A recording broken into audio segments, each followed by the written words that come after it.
Hi guys, welcome to my first YouTube video.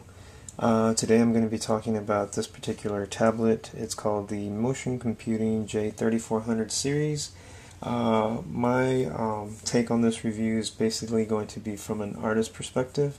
If you want to look at specs and all that other stuff, there's plenty of websites to go and look at that information. Obviously, depending on the specs determines how fast or how slow the computer will be. This particular one has a 32-bit Windows Professional. It's 4 gigs of RAM, Intel Core Duo, and I think it's the 1.46 processor. A couple of things I want to point out right ahead of time. This machine is very comparable to the WACOM Cintiq companion as far as like weight goes, obviously color, obviously not the processor or anything like that, but as far as what you can actually achieve on this machine, it's very similar, with the exception of touch. The touch feature on the tablet and the tilt feature on Wacom's actual pen. If tilt is a big deal for you, if you're a painter, or the particular tilt of your pen is what determines how your work is created, this is probably not the machine for you. If you're looking at pressure sensitivity, even shortcuts that you can create on this button side here, and the usability of actually drawing sketches on the go, this is a very viable machine at a fraction of the cost. You can do beginning to end product on this actual machine too if you really wanted to.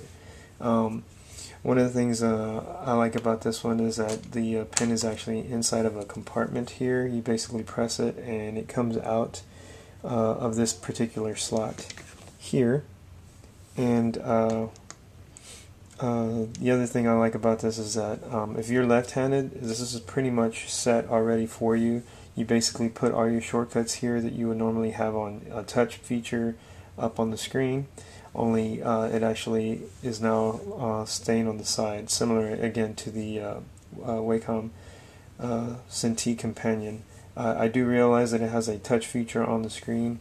I also see that most artists that use one of those either has a glove on or has a touch feature off, which again I don't see the reason why to have that feature if you're not actually going to get to use it.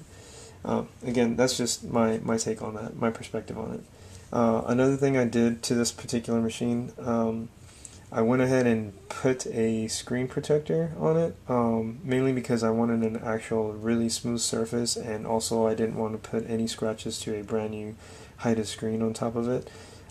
So one of the things about this particular screen protector is that obviously it's high gloss, you can see a reflection, that's a big deal. You can also get a matted version, but I like the high gloss version just because whenever I'm laying my pen down, it's really smooth. I do a lot of ink work on my illustrations, and the smoother the paper, the better for me. I prefer it. So now, actually, when I'm drawing or even coloring in digitally in manga or in a software program, I can actually feel all the smoothness that I feel from inking on actual drawing, if that makes any sense. So I'm going to go ahead and power it on, show you some of the things that I noticed about this machine, and give you some of my take on what I think is important. I'm showing this drawing that I did. I want to talk a little bit about my process. I have manga opened up. As far as pressure sensitivity, I want to cover some of the main things. So pressure sensitivity. If you look at some of the YouTube videos that are out there, I think it's Shogmaster or Shogmaster. I don't know how to pronounce his name correctly, but he basically gives an overview of what the importance is of having pressure sensitivity, and I kind of want to agree with him on that. It's very minimal. I mean, he says it's exactly the same. To an extent it is, and it all depends on how you draw, really. If you're used to drawing a certain way, with a lot of very light gestural strokes, it might not catch as much on a 256 versus a 2048 levels of pressure sensitivity. So you'll notice a jump in that. If you're a heavy-handed person when you're drawing, you will notice a difference. One of the things I like about manga is that you can adjust the pen pressure settings. I like to have my pen pressure settings really light. This pen already reads really lightly. If you wanted to do like a firm, you would do the exact opposite, but I basically put the slope upward. It helps me when I'm actually drawing. And again, you can do a really heavy hand and a really light hand, and both will show up. That's enough for me as far as what I needed to do, what I needed to perform. One of the cool things, again, what I like about this one is all my shortcuts stay here on the right side. I have these buttons reset to work for manga. So right now I have an undo, and you'll start seeing all the pen strokes going away. I have a redo. I have a pan. I can pan on my drawing. I have the zoom in feature. Zoom out. And this is all within the first button here. I have a tab so I can get some more real estate when I'm drawing. I have a save. It's automatically saving right now.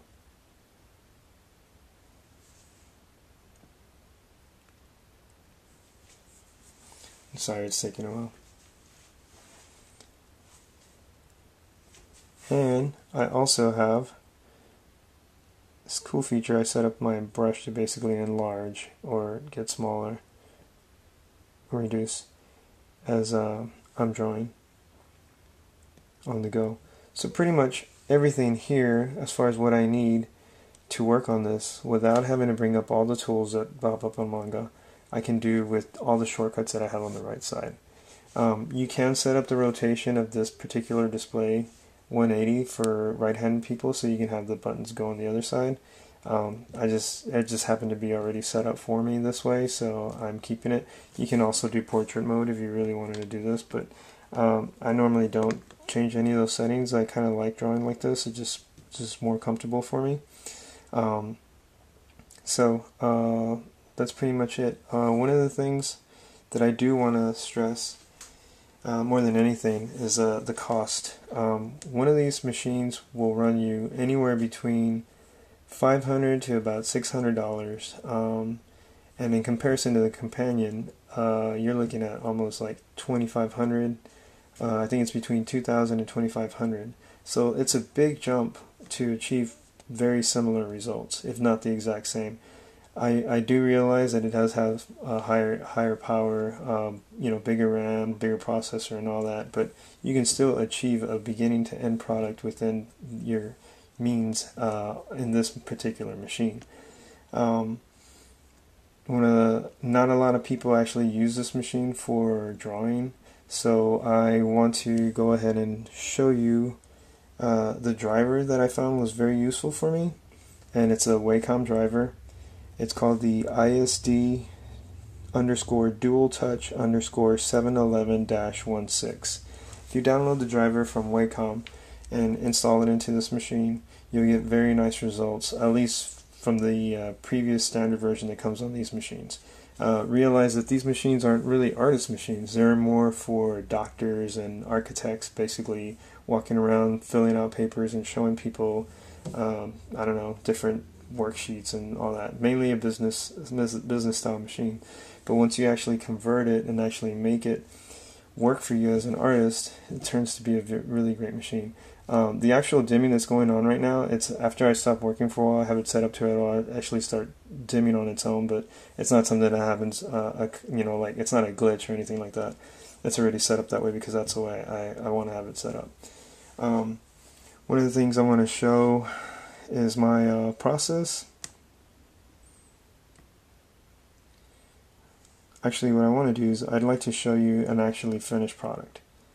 I think that's probably going to be the best thing, but I'm going to go ahead and show you how I do my work, how I start off, and where it goes from there. All my drawings start off with a little post-it. That's this guy right here. And I'm going to show you, it's just a snapshot of this picture here, really. If you see, it's just a really bad rendition of an idea that I had. And I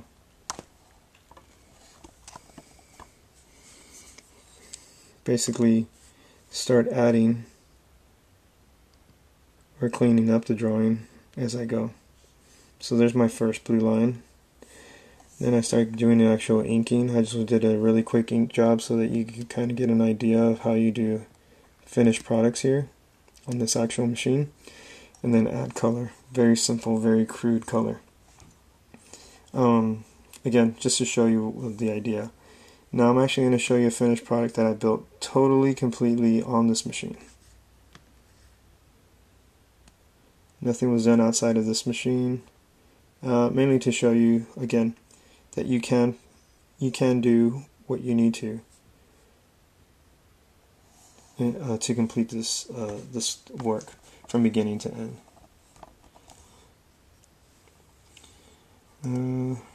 This is probably the best way to show it to you, but I'm going to go ahead and show you.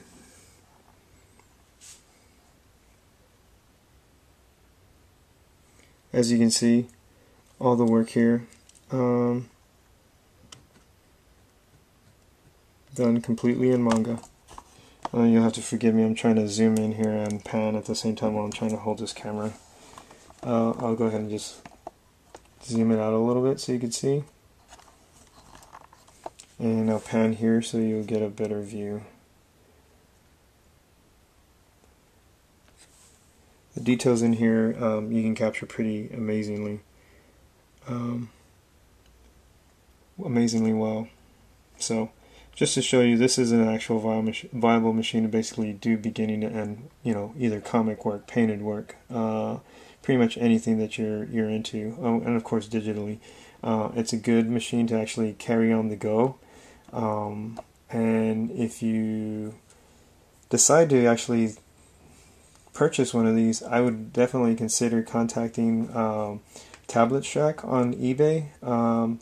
The guys at Tablet Shack are really, really good. They're real professional. They basically put machines together and refurbish them. I bought this one refurbished from these guys, and I've been happy with them ever since. I'm actually in the process of getting the next series, which is the 3500.